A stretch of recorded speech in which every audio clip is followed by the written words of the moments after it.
Bueno.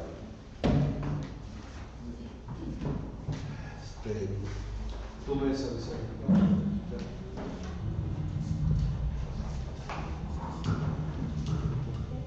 Vamos a orar. Padre, te damos gracias por tu bondad y cuidado, por tu obra sobre nuestras vidas. En tus manos nos ponemos. Te pedimos que tú nos sigas guiando. Gracias por lo que hasta ahora nos has concedido hacer, Señor. Guíanos, llévanos en el cuerpo de tu mano, en el nombre de tu Hijo Jesucristo. Amén. Bueno, este es un anexo para la lección que hoy deberíamos estar empezando, solo que como redacté toda esta cronología, pues no escribí toda la lección, y de hecho la lección vamos a ver se las voy a dar después. Vamos a ver si hoy cubrimos toda esta cronología. Todos tienen juego de hojas, ¿verdad? Bueno, el sincretismo, dice ahí historia del sincretismo. El sincretismo es el tema que vamos a ver. Y el sincretismo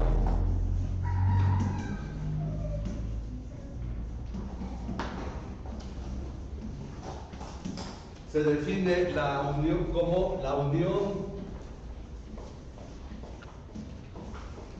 de dos o más ideas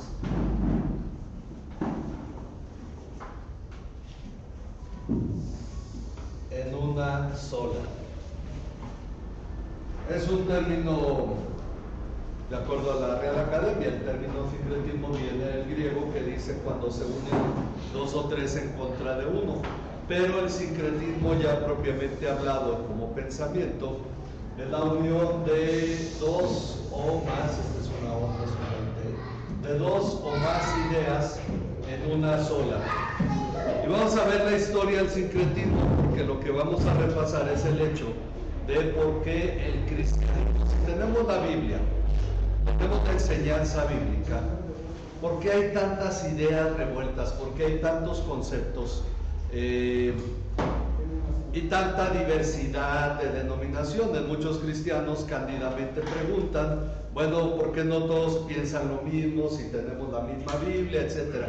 Bueno, esto nos va a ayudar a entender mucho de la situación. Ahí en la semana vi una publicación, hay por ahí un pastor reformado que seguía, ya ahorita decidió seguirlo por las polémicas que empezó a crear, pero estaba mostrando por qué en su iglesia se tomaba la ceniza y justificaba esto. Ya luego vi que era episcopal, los episcopales provienen de los anglicanos, y después ya empezó toda la controversia de si María es madre de Dios, madre de Jesús, y como uno se ve tentado a entrar a la discusión, dije mejor no me meto en el asunto, ¿no? Porque sí escribí mis respuestas, pero no edifican nada. Bueno, el asunto es que encontramos que hay incluso calvinistas pentecostés. O sea, hay una mezcla de ideas que van opuestas incluso, metidas, ¿no? Es algo así como la película esta de Vaqueros contra Extraterrestres, ¿no? Donde tienes dos géneros de películas, no sé si alguien la vio, fue una película por ahí del 2005, por ahí, Cowboys contra Aliens, ¿no? Entonces se mezclan cosas, o es como ver a Abraham Lincoln cazando vampiros, ¿no? Por ahí vimos una película de Batman contra Drácula. O sea, se toman cosas que van separadas y se mezclan. Bueno, ¿qué pasó con el cristianismo? Y esto es porque a mí lo que me interesa es que como cristianos estén al tanto de la historia del pensamiento. Lo que vamos a ver aquí es principalmente historia del pensamiento. Ahora, me hubiera gustado meter más información, aún así son 6 páginas.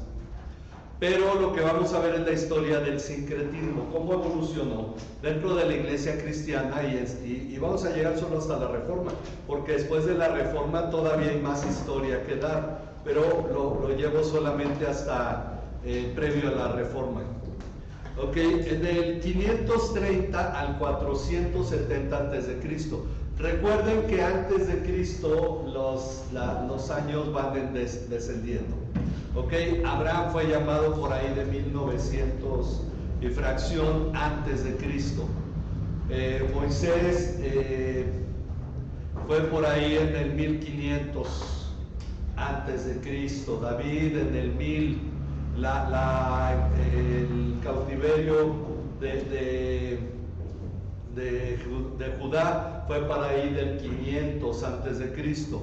Bueno, estamos hablando que en Grecia, bueno, en Éfeso más bien, aunque era un territorio donde ya los griegos habían entrado, en el 530 al 470 antes de Cristo, noten a qué distancia estamos, Heráclito de Éfeso, filósofo griego, enseñaba la idea de logos. Todas las tensiones del universo y del hombre se manejan por medio de una ley eterna que rige los cambios. A esa ley la llamó logos. Logos significa palabra. Se le ha querido poner, bueno, se le ha puesto el término de verbo, pero logos en realidad significa palabra. No consideraba que el logos fuera personal, pero era la causa de la armonía universal. Este logos no solamente regía el cosmos, sino también el universo moral del hombre y sus costumbres. Afirmaba que a través de la sabiduría el alma alcanza mayor perfección, ya que de este modo se acerca más al logos. Fue la idea de Heráclito, aunque Heráclito no era cristiano, no existía el cristianismo. Juan todavía no escribía el Evangelio se viene escribiendo por ahí del 70 al 90 después de Cristo. Muy temprano Heráclito estaba hablando de logos. Después, ahí me faltó un número porque no es el 27, es 270 y algo. Platón, alumno de Sócrates, primero fue Sócrates, el filósofo que empieza a poner en orden la filosofía, luego viene Platón su alumno, y luego el alumno de Platón fue Aristóteles, ¿ok? Y el alumno de Aristóteles fue Alejandro Magno. Bueno, Platón, alumno de Sócrates, creía en dos mundos: el mundo de las ideas contra el mundo sensible. El mundo de las ideas es puro y corresponde al alma. El mundo sensible es el mundo material y es superficial. Esto le llevó a creer que el cuerpo es la cárcel del alma. Ok, estos dos conceptos van a tener su trascendencia posteriormente. Luego llegamos al 30 o 15, no está definido en qué año nació. El 30 o 15, pero murió en el 50 después de Cristo, se llamaba Filón de Alejandría. Fue un filósofo judío en la ciudad de Alejandría, en Egipto, que junto con otros dicen que no era una idea propia de Filón, pero Filón fue el más destacado de los filósofos, pero era una idea que tenían los filósofos alejandrinos. Recuerden que Egipto era prácticamente un reino griego, ¿ok? Alejandría era una ciudad muy griega, aunque ya estaba bajo el dominio del Imperio Romano. Filón de Alejandría, un filósofo judío en la ciudad de Alejandría en Egipto, junto con otros, consideraba que las escrituras enseñan lo mismo que Platón, es decir, la Biblia y Platón van de acuerdo. Pues Platón y los académicos, que son los alumnos de Platón, son muy posteriores a Moisés, 1000 años después de Moisés, demasiado tiempo. Y es de suponer que su vasta cultura les haya llevado a conocer las escrituras, de donde tomaron lo mejor de su doctrina. Esta idea será la base para pensar que la Biblia y el pensamiento griego deben de funcionar juntos. Entonces, tenemos la idea que por orgullo judío, los judíos sostenían que Sócrates, que Platón, Aristóteles, habían leído la ley de Moisés y de Moisés habían tomado lo mejor de sus filosofías. Ok, luego en el año 4 o 3 antes de Cristo nace Jesucristo. Es el cumplimiento de los tiempos, como dice Gálatas 4:4. Por un error de cálculo, el año del nacimiento de Jesús no encajó como se deseaba en el año 1, porque este cálculo se hizo como 300 años después. Se reajustó el calendario, que se tenía el calendario de Julio César, el juliano, y se hizo el calendario gregoriano. Por ahí vamos a ver a Gregorio al rato.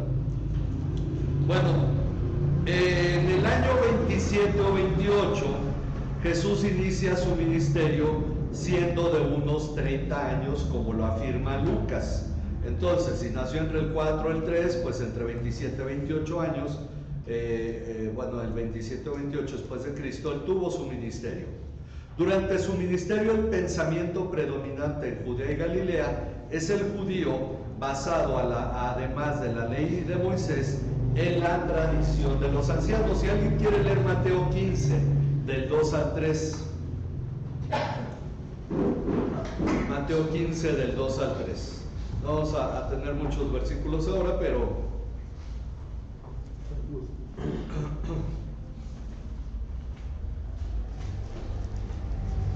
Mateo 15, 2 al 3. Quien lo tenga lo puede leer.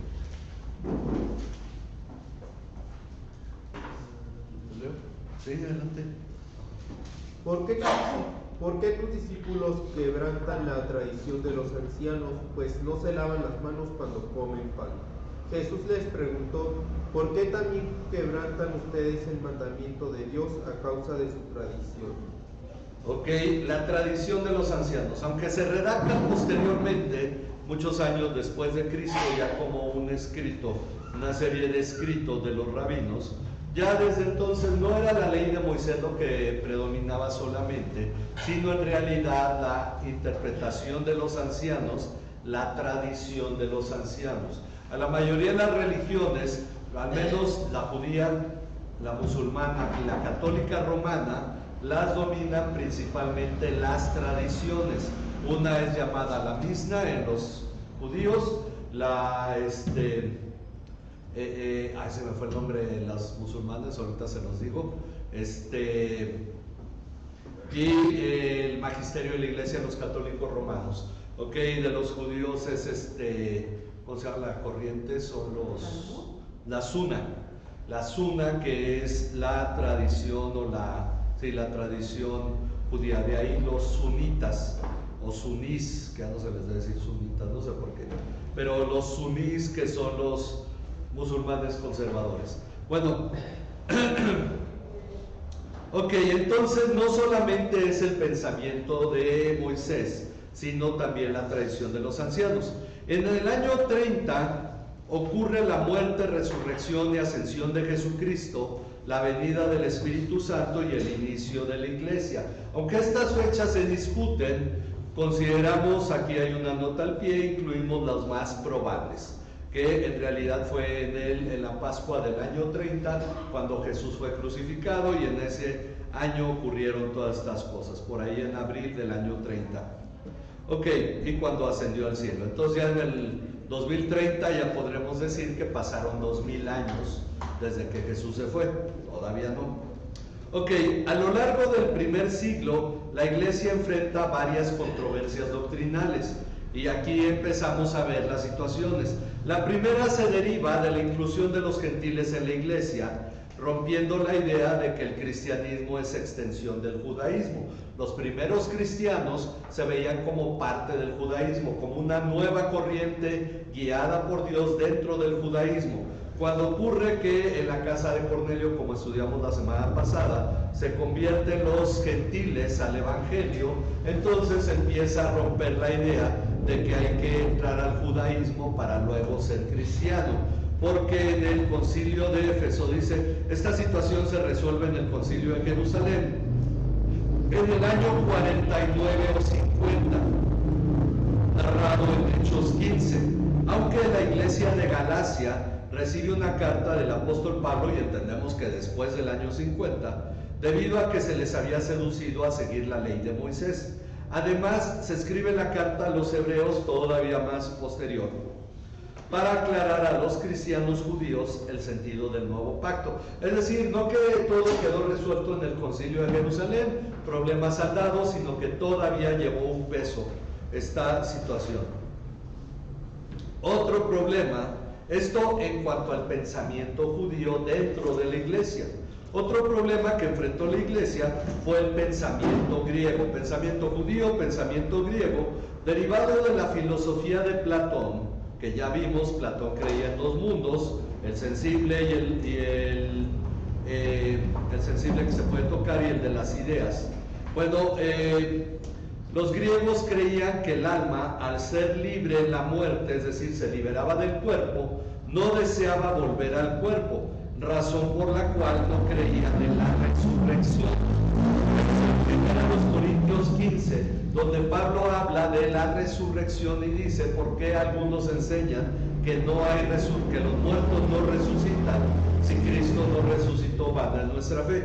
Bueno, 1 Corintios 15 se escribe para aclarar el tema de la resurrección, la cual algunos en Corinto negaban. Además, primera de Juan 4, del 1 al 3, vamos a leerlo, primera de Juan 4, del 1 al 3, para no andar inventando cosas que luego yo he oído interpretaciones ahí medio raras, que hay gente que no puede pronunciar, Cristo vino en carne y se le detiene la boca y que, bueno, primera de Juan 4, del 1 al 3.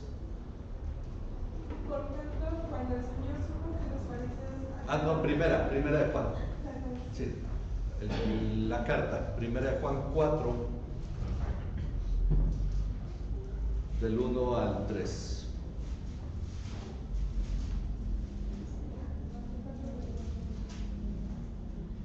Amados, no crean a todo espíritu, sino crean los espíritus para ver si son de Dios, porque muchos falsos profetas han salido al mundo. En estos ustedes conocen el Espíritu de Dios. Todo espíritu que confiesa que Jesucristo ha venido en carne es de Dios. Todo espíritu que no confiesa a Jesús no es de Dios. Y este es el espíritu de Jesucristo, el cual ustedes han oído que viene y que ahora quieren tener todo. Hijos míos, ustedes son de Dios y han necesitado los espíritus, porque mayor es el que está en ustedes que el que está en el mundo. Ok, un aspecto importante es que Juan, que fue pastor en Éfeso, y terminó sus días en Éfeso, según se dice, y escribió su carta, el Evangelio, las cartas desde Éfeso. En Éfeso había florecido un pensamiento griego, precisamente basado en el hecho de que el alma es buena y el cuerpo es malo. Esto se refiere a los docetistas, que señalaban que el Dios puro y santo nunca tomaría un cuerpo humano. Si Dios es puro y santo, ¿por qué tomaría un cuerpo humano y metería un alma dentro de un cuerpo si el cuerpo es malo? De hecho, no pude ya que incluir por el tiempo, por el espacio. Finalmente, las diversas interpretaciones que se dieron, derivados del pensamiento griego, de que cuando Dios creó todo, creó a los ángeles, y los ángeles que pecaron, los que se arrepintieron se volvieron seres humanos y los que no se arrepintieron se volvieron demonios. Entonces el ser humano realmente no es que Dios haya creado al ser humano que es malo, sino que realmente son los ángeles castigados, ¿no? Entonces por si le dicen angelito al niño, pues ya saben que esas son ideas que tenían algunos teólogos, y uno de los más influyentes fue Orígenes. En un momento llegaremos y nos alcanza el tiempo, pero entonces dice aquí que se refiere a los docetistas, que señalaban que el Dios puro y santo nunca tomaría un cuerpo humano, pues era algo degradado. Por eso afirmaban que Jesús solo aparentaba tener un cuerpo humano. El término docetismo se deriva del griego apariencia, dokein, que luego se conjuga como doceta. Es apariencia. Muchos de estos problemas se derivan de los griegos gnósticos que se convertían al cristianismo. Los griegos gnósticos, que creían en los eones que habían creado todo, se convertían, pero no cambiaban totalmente su pensamiento, sino que lo mezclaban, y eso es parte del conflicto dentro de la iglesia, porque no solo ocurrió en ese tiempo. Se convertían al cristianismo, pero mezclaban sus viejas ideas con el cristianismo. Como un punto de referencia, entre el año 100 o año 104 muere el apóstol Juan, y aquí termina el periodo de los apóstoles.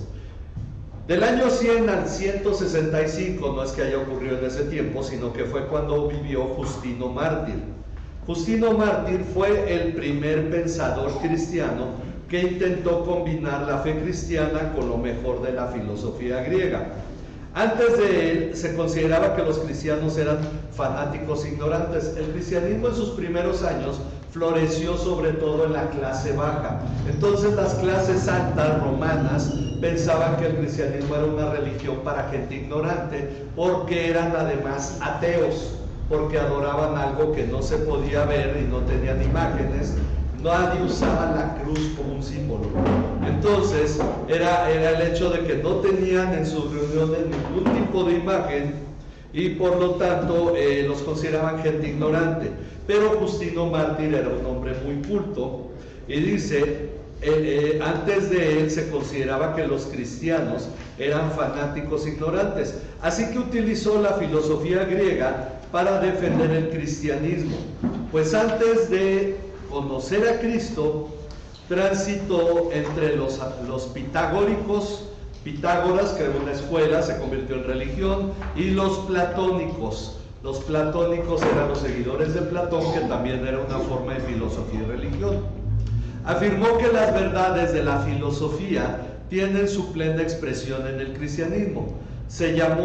Él pensaba que el cristianismo era la mejor filosofía que había, y la vio desde el punto de vista filosófico. Por eso la buscó relacionar con el pensamiento griego.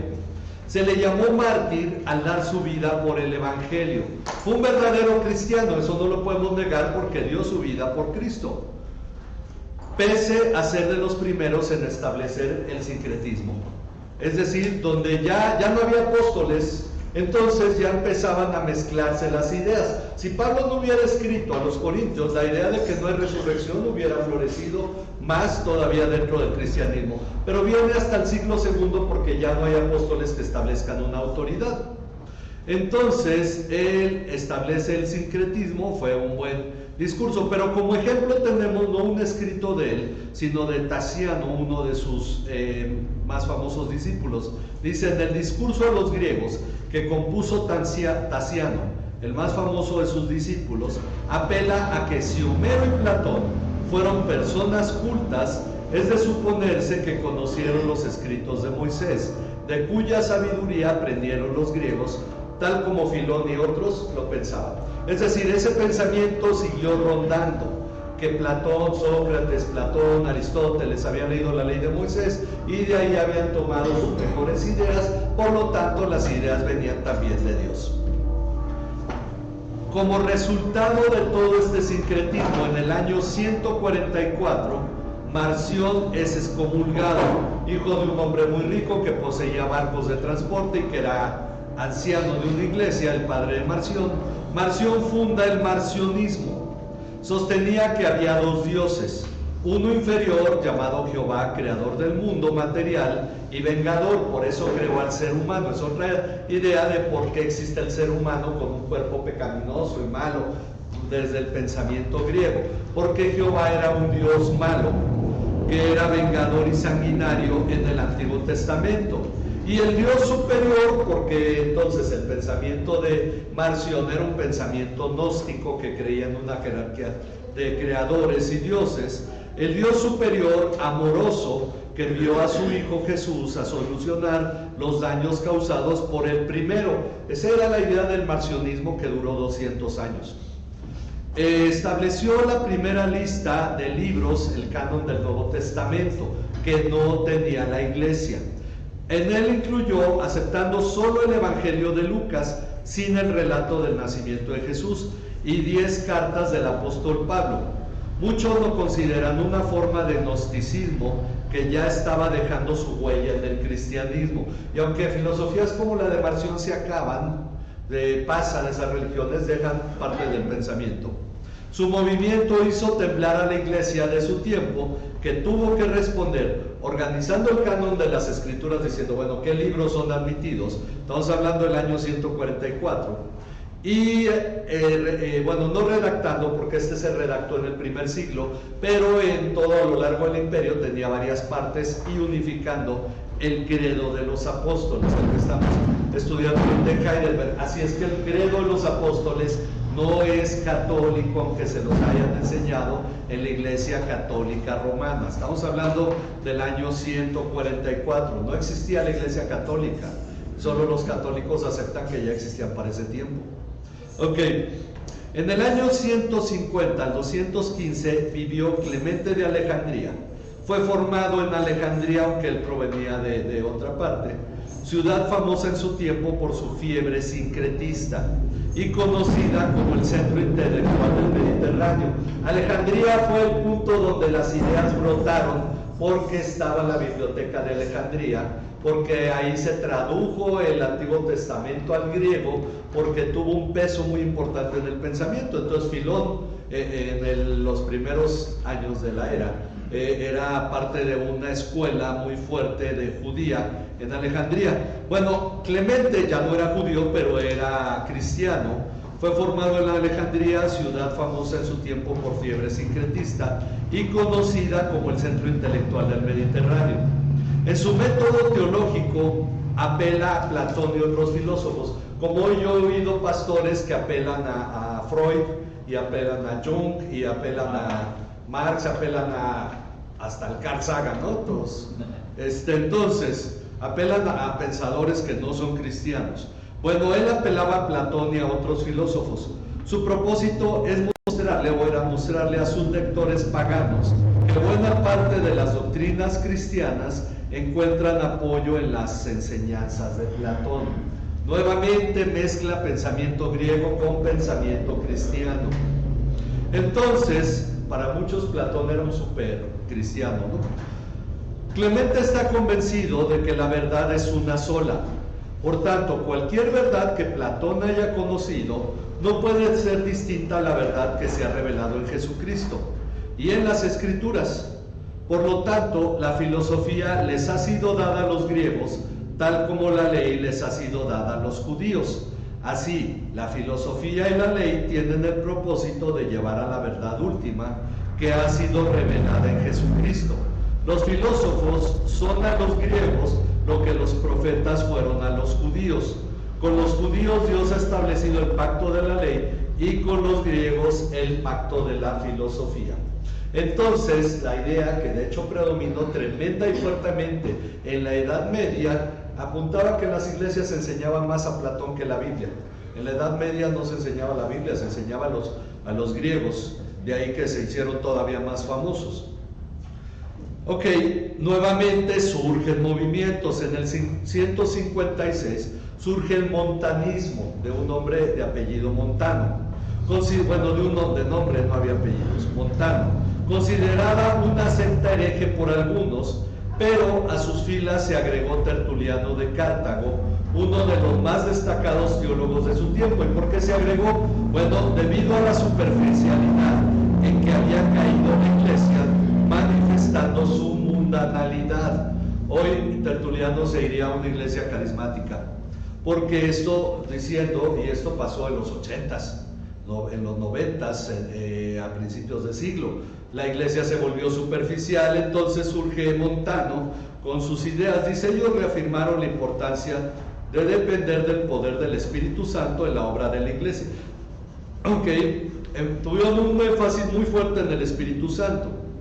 Enfatizaban el sacerdocio de todo creyente. De hecho, son muy parecidos a los anabaptistas que surgen en la Reforma, donde no importa qué tanto sabes, todos tenemos acceso al trono de Dios y por lo tanto todos sabemos. Bueno, enfatizaban el sacerdocio de todo creyente, así como la segunda venida de Cristo. Uno diría, bueno, todo esto está correcto. Sin embargo, no distinguían entre la verdadera santidad y el ascetismo. El ascetismo es esa vida dura, difícil, me niego la comida, no me baño, golpeo mi cuerpo porque el cuerpo es malo. Entonces, eso proviene de los estoicos y no es cristiano. Ellos no diferenciaban entre el ascetismo y la verdadera santidad, por lo que apoyaban fuertemente las prácticas ascéticas en la iglesia. Además de esto, en pro de la espiritualidad, cayeron en extravagancias fanáticas que les desacreditaron, como lo podemos ver hoy en muchos grupos. Ahora, esto propició que los clérigos en las iglesias adquirieran más dominio. Si no tenían tanto dominio los obispos y los ancianos en las iglesias, con el montanismo lo tuvieron, al afirmar que ellos eran muy necesarios para evitar este tipo de actitudes exageradas y excéntricas. Si no hay orden en la iglesia, si no hay una autoridad, todo deriva en toda esta situación. Montano y sus profetisas, eran dos profetisas, por ahí creo que alguien escribió el nombre, uno historiador, pero no puedo ampliar mucho el material. Montano y sus profetisas afirmaban que Dios les daba nueva revelación, que el Espíritu les hablaba. Cuando Montano murió, ya todos los montanistas también, dice, luego todos los montanistas decían recibir revelaciones, cosa que vemos también hoy en día. De ahí la Iglesia Católica Romana adoptó la idea de que era posible agregar algo a la revelación dada por Dios en la Biblia. Como todo el pensamiento católico romano aún no se ha gestado completamente, pero ya empieza a surgir en Roma un pensamiento muy propio. El montanismo se da en esa zona, en el norte de África y en la península itálica, entonces es influenciada el pensamiento católico romano por esto. Ok, y luego vamos con Orígenes, y ahí con Orígenes terminamos por hoy. En el 185 al 254, vayan tomando nota en los años que van pasando. Orígenes de Alejandría, el más distinguido discípulo de Clemente de Alejandría, de hecho uno de los que deja una huella más profunda en el pensamiento cristiano. El más distinguido de los discípulos de Clemente de Alejandría, crea un amplio sistema teológico muy audaz en sus doctrinas, lo que le valió ser una de las principales fuentes de teología oriental, pero condenado repetidas veces por esa teología. La influencia de su teología perdura en el pensamiento sincretista hasta nuestros días. Orígenes, todavía hay ideas de Orígenes. ¿Dónde está el diablo? ¿Y de dónde viene la idea? De los griegos, principalmente Orígenes. Ok, entonces todo ese tipo de ideas todavía predominan, porque tomaron mucha fuerza y algunas otras más. Bueno, todavía predomina en el pensamiento sincretista hasta nuestros días. La Biblia dice que el diablo está en la tierra, no en el infierno, ¿verdad? Ok, la justificación teológica que se dio desde una fecha muy temprana para unir el cristianismo y la cultura grecorromana se encontraba en la antigua doctrina de Heráclito de Éfeso, con el que empezamos, del Logos. Mediante esa doctrina se justificó esa unión en la obra de teólogos como Justino Mártir, Clemente de Alejandría y Orígenes, que son los tres principales que establecen esta relación de pensamiento cristiano con pensamiento griego, quienes sostenían que el Logos que se encarnó en Jesucristo fue el mismo Logos mediante el cual le llegó a los antiguos toda la sabiduría que tuvieron. A ellos se les olvidó 1 Corintios 2, pero lo vamos a ver, no creo que la próxima semana terminamos la cronología, espero, y luego vemos las respuestas a todo esto. Okay. Ellos piensan que por medio de Jesucristo toda la sabiduría los griegos que tuvieron. Por ese motivo, la iglesia del Verbo encarnado tenía pleno derecho de apropiarse de cualquier verdad que hubiese en la tradición greco-romana. Dicen, vivimos en una cultura judeocristiana. No es cierto. Occidente es una cultura greco-romana, no es judeocristiana. ¿Ok? Es greco-romana, principalmente el pensamiento de Platón y Aristóteles es lo que ha conformado la cultura occidental. Vamos a llegar a eso cuando veamos a Carlomagno. Bueno, termino con Eusebio de Cesarea porque tiene que unir esto. Él es como que el cierre de este pensamiento. Eusebio de Cesarea, teólogo e historiador, autor del valioso escrito Historia Eclesiástica, destacó como uno de los principales partidarios de Constantino. Él era echaporras de Constantino. Eusebio daba un paso más allá de Justino, Clemente y Orígenes, quienes sostuvieron que Dios había provisto mediante Logos las dos corrientes que llevaban a Cristo, la tradición hebrea del Antiguo Testamento y la filosofía de la cultura greco-romana. Por tanto, ambas eran propiedad de la iglesia. Si ustedes fueran a un seminario en la Edad Media o en esos tiempos, se les iba a enseñar la Biblia y el pensamiento de Platón y Aristóteles. De hecho, hay seminarios que lo siguen haciendo. Ok, a esto Eusebio le añadió la dimensión política. Ya tenemos Biblia, filosofía y ahora la política, al afirmar que el plan de Dios no era solamente que la revelación judía y la cultura grecorromana se uniesen en el cristianismo, sino también que el cristianismo y el imperio se uniesen en Constantino. La iglesia y el imperio habían sido creados el uno para la otra, por lo tanto Eusebio ve la historia de la iglesia como el modo en que Dios llevó a la iglesia a unirse al imperio, viendo a Constantino como el nuevo David, y así lo llamó. Ok, entonces estamos viendo de dónde vino toda esta situación. Estaba leyendo que hay dos partidos políticos cristianos hoy en día. Puso por ahí, hay un, no sé si es hermano, pero lo sigo en Facebook y lo sigo en Twitter, y él le tira mucho a los pastores, pero se reúne mucho con los pastores, tiene una asociación para evitar los abusos de los pastores. Y cada que surge algo, entonces ya empezó a tirar que se están formando ya ideas y ya se registraron. Creo que al menos uno sí es cristiano, pero el otro es una alternativa, y por ahí tiene los nombres, partidos políticos nuevos donde están metidos cristianos. ¿Y de dónde vienen esas ideas? Desde Eusebio de Cesarea, no tiene que ver con la Biblia. Entonces, toda esta situación tenemos que conocer precisamente por eso la historia, para saber cómo es que llegamos a cómo está la situación ahora. Ok, tenemos mucho más. Si alguno no tiene juego, ahorita se los doy, el juego de material, pero guárdenlo y tráiganlo la próxima semana para no andar reponiendo hojas. Recuerden que al principio se les pidió una carpeta de argollas para que ahí lo metieran, van perforando y metiendo sus hojas, o por lo menos métanle en un folder. Ok, son 6 páginas, entonces por eso vale la pena hacer esta inversión. La iglesia las hace invirtiendo en hojas para que ustedes estudien. A ver, hermana Elvira, aquí tienen. ¿Quién me falta? Ahí hay un juego que sobró. Sí. A ver, para Raúl y para la otra hermana Elvira. Raúl no viene, no le... Y para la hermana Dora. Pues también no. A ver, pásale a la hermana Elvira.